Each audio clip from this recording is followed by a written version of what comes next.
तो ये कहानी एक ऐसी फैमिली की है जिसमें हर वक्त हर किसी को टाइम टेबल के मुताबिक जिंदगी गुजारनी पड़ती है। हस्बैंड जितना सीधा है उसकी वाइफ उतनी ही साइको पागल। अब वो साइको किस किस्म की थी और अपने पागलपन में किस हद तक जा सकती थी, ये आपको आज की कहानी देखकर पता चलेगा। तो हम एक फैमिली को देखते हैं जिसमें हस्बैंड, वाइफ और उनके 2 बच्चे थे। हस्बैंड का नाम डॉन होता है। डॉन के घर में हर वक्त उसकी वाइफ मोना के जला करती थी। उसने हर चीज के लिए कानून बनाए हुए थे कि कौन सा काम कब होगा, और जो मोना कहती डॉन को भी वही करना पड़ता था। मोना ने एक बार जो प्लानिंग कर ली बस फिर तो वही होगा। ये सब कुछ डॉन बरसों से बर्दाश्त कर रहा था। मोना का बर्ताव अपने बच्चों के साथ भी ऐसा ही था। उसका मानना था कि उसके बच्चों को हमेशा हर काम में जीतना है, हारने का तो वो सोच भी नहीं सकते। मगर इन सब बातों की वजह से डॉन हमेशा परेशान रहा करता। लेकिन वो जानता था कि वो अपनी वाइफ के आगे ना ही बोल सकता है और ना ही कुछ करने की हिम्मत थी। वो जब मोना के करीब आने की भी कोशिश करता तो उसके लिए भी एक वक्त होता था। मोना अक्सर डॉन को कहती, जो उसने कह दिया, जिसका प्लान उसने बना दिया, बस वही होगा। डॉन अपना ज्यादातर वक्त अपनी दुकान में ही गुजारा करता था। उसकी फर्नीचर की दुकान थी। मोना की ज्यादा इसलिए भी चलती थी क्योंकि मोना के डैड ने इस दुकान के पैसे दिए थे। डॉन बस दुकान में एक एम्प्लॉय की हैसियत से काम करता है। असल मालिक मोना थी, मगर उसकी वाइफ ने आज तक इस बात को नहीं जतलाया था कि वो मालिक है, इसलिए सब समझते थे कि डॉन ही दुकान का मालिक है। एक दिन डॉन अपनी दुकान के बाहर एक इश्तेहार लगाता है कि उसे एक एम्प्लॉय की जरूरत है। उसकी दुकान में एक लड़की आई थी जिसका नाम डस्टी था। वो दिखने में बहुत खूबसूरत होती है। डॉन जब उसको पहली नजर देखता है तो उसे उससे प्यार हो गया था। उसने अब डस्टी को काम पर तो रख लिया था, मगर उसके दिमाग में कुछ और ही बातें चल रही थी। वो डस्टी के साथ रिश्ता बनाने का सोच रहा था। तभी यहाँ पर डॉन का दोस्त आता है जो डस्टी को देखकर उसके बारे में बातें करने लगता है। कहता है कि ये लड़की कितनी खूबसूरत है ना। डॉन कहता है, क्या बातें कर रहे हो। ये सुनकर उसका दोस्त कहता है, हमें अपने दिमाग को फ्रेश ताज़ा करने के लिए कुछ तो करना ही होगा ना। हम दिन भर जैसे काम करते हैं और अपनी बीवियों की बातें सुनते हैं। अगर डस्टी को तुम यहाँ काम पर रखोगे तो हम दोनों का दिल लगा रहेगा और इसी बहाने हम अच्छे से काम भी कर पाएंगे। इसके बाद हम एक आदमी को देखते हैं जो किसी को मार रहा था। तभी वो टीवी पर डॉन का इंटरव्यू सुनता है जो अपनी फैमिली और घर के बारे में बता रहा था। ये आदमी दरअसल एक गैंग का लीडर था जो अमीर लोगों को लूटा करता। अब वो गैंग का लीडर इंटरव्यू सुनने के बाद अपने सारे आदमियों को डॉन के पीछे लगा देता है। वो डॉन और उसकी फैमिली का ऐसे ही पीछा करते हैं, मगर इस बारे में डॉन को भनक भी नहीं थी। वो ऐसे ही अपनी फैमिली के साथ और दुकान पर वक्त गुजारता रहता था। उसे इस बारे में कुछ भी नहीं पता था, बल्कि उसका तो आजकल ज्यादा ध्यान डस्टी पर रहने लगा था। उसका उससे अलग ही रिश्ता बन जाता है। डस्टी भी इस बात को जान गई थी कि डॉन उसे पसंद करने लगा है। अब घर पर मोना जब डॉन के करीब आने की कोशिश करती है, मगर वो डस्टी के साथ खुश रहने लगा था, इसलिए मोना को मना कर देता है। हर चीज अब डॉन के मुताबिक चल रही थी। एक दिन डॉन के घर पर पार्टी होती है तो उधर डस्टी भी आती है। वो एक बुरी खबर सुनाती है कि वो डॉन के बच्चे की माँ बनने वाली है। ये सुनकर तो डॉन हैरान हो गया था। डस्टी से कहता है, प्लीज कुछ करो, कुछ ऐसा करो, ऑपरेशन करवा लो और ये सब खत्म कर दो। मगर डस्टी कहती है, नहीं, मैं इस बच्चे को रखना चाहती हूँ। ये सब बातें जानने के बाद डॉन को अब पता चल चुका था कि आहिस्ता आहिस्ता उसकी परेशानियां बढ़ने वाली हैं, इसलिए वो अपने दोस्त के पास जाता है। सारी बातें सुनने के बाद उसका दोस्त कहता है, ऐसा करो कि तुम डस्टी को पैसे दे दो। देखो, मुझे तो ये लगता है जैसे वो तुम्हारी बात को मानना ही नहीं चाहती, तो समझ लो वो तुम्हें आगे आगे ब्लैकमेल करेगी। मुझे लगता है डस्टी ऐसी ही लड़की है। उधर हम डस्टी को देखते हैं जो कहीं पर जा रही थी। वो एक आदमी के पास जाती है। ये वही आदमी था जो अभी कुछ देर पहले किसी को मार रहा था और जिसने डॉन का इंटरव्यू सुनकर उसका पीछा भी किया था। तो यहाँ पर हमें पता चलता है कि डस्टी भी इसी गैंग का हिस्सा थी। गैंग का लीडर हमेशा एक अमीर आदमी को टारगेट करता, जिसके बाद उसके पास डस्टी को भेज देता था। फिर ये सब मिलकर उस आदमी को बेवकूफ बनाकर लूटा करते। मगर इस बार मामला थोड़ा अलग था। डस्टी भी डॉन को पसंद करने लगी थी। अगले दिन डस्टी जब ऑफिस में जाती है तो डॉन उसे $13,000 देता है और कहता है कि देखो, मैं बाल बच्चों वाला आदमी हूँ और पीछा छोड़ दो मेरा। ये सुनकर डस्टी रोने लगी थी। कहती है कि तुम मुझे क्या समझते हो, मैं कोई भिखारी हूँ या कोई ऐसी वैसी लड़की जो तुम मुझे पैसों का लालच दे रही हो। मैं तो तुम्हारे साथ रहना चाहती थी, लेकिन अगर तुम ये सब चाहते हो तो ठीक है, मैं चली जाती हूँ। वो पैसों को लेकर चली जाती है। अब जब वो गैंग के लीडर के पास आती है तो उसे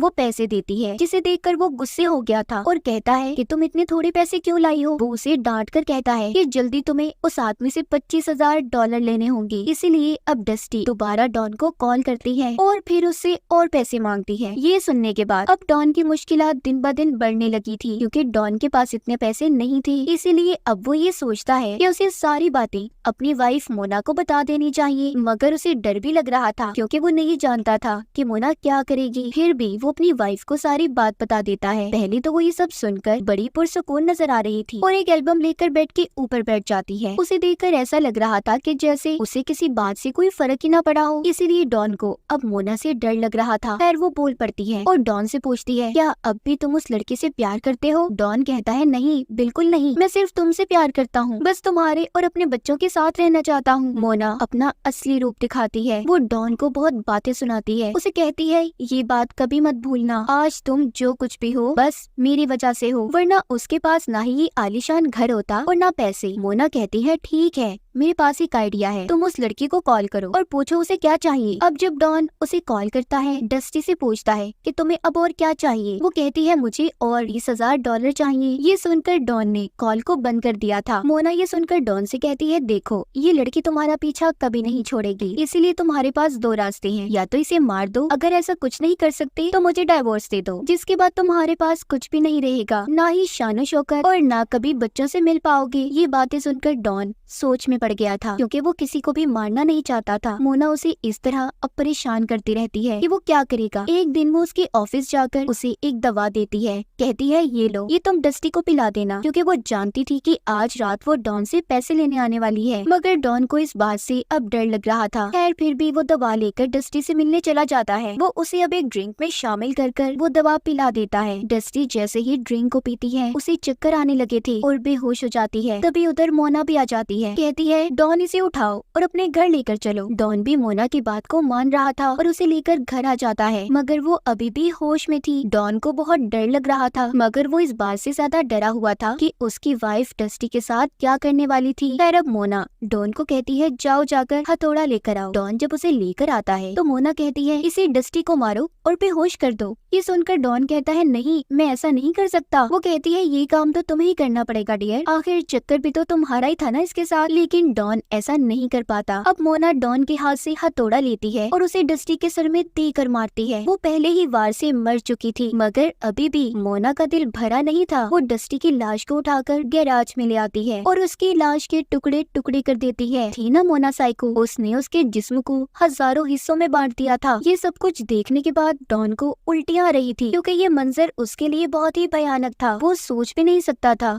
कि उसकी वाइफ इस हद तक पागल हो सकती है। अब ऐसे ही वक्त गुजरता रहता है। बहुत दिन गुजर चुके थे। उधर गैंग का लीडर जो डस्टी के लिए परेशान था, क्योंकि कई दिन से ना तो वो मिलने आई थी और ना ही उसने फोन किया था। दूसरी तरफ डॉन जो अपने घर पर था, जब उसकी नजर बाहर पड़ती है तो उसके सामने गैंग का लीडर था जो उसके बेटे से बात कर रहा था। डॉन भागकर बाहर जाता है, लेकिन तब तक वो गैंग का लीडर जा चुका था। लेकिन वो डॉन के बेटे के हाथ में एक नोट पकड़ा कर जाता है, जिसमें लिखा था कि वो उससे मिलना चाहता है और उसे डस्टी के बारे में बात करनी है। ये सब जानने के बाद डॉन भी डर चुका था, मगर वो जानता था कि उसे लाजमी गैंग के लीडर से मिलना ही होगा। वो ऐसे ही उसका पीछा नहीं छोड़ेगा। इसीलिए अब वो रात को क्लब में गैंग के लीडर से मिलने जाता है, जो उससे अब डस्टी के बारे में पूछता है। डॉन यहाँ पर झूठ बोलता है, कहता है कि उस दिन रात को वो मुझसे पैसे लेने आई थी, मैंने उसे पैसे दे दिए थे, जिसके बाद मैं नहीं जानता कि वो कहाँ पर गई। ये सुनकर गैंग का लीडर और उसके आदमी डस्टी के बारे में बुरा भला बोलने लगते हैं। कहते हैं कि कितनी चालाक लड़की थी, जैसे ही उसे पैसे मिले उसने तो अपना असली रूप दिखा दिया। गैंग का लीडर अब डॉन से कहता है कि डस्टी तो पैसे लेकर भाग गई, अब तुम्हें हमें पैसे देने होंगे। ये सभी बातें सुनकर डॉन अब अपनी वाइफ को जाकर बताता है, जो सुनकर कहती है, मैंने कहा था ना, ये लोग लातों के भूत हैं, ऐसी बातों से नहीं मानने वाले। तुम देखते जाओ मैं क्या करने वाली हूँ। मुझे पता है डस्टी की लाश कहाँ पर है। मैं अब क्या करूँगी, गैंग के घर जाकर डस्टी की लाश को रख दूंगी। इस तरह वो उसके कत्ल के इल्जाम में फंस जाएगा और हम सबको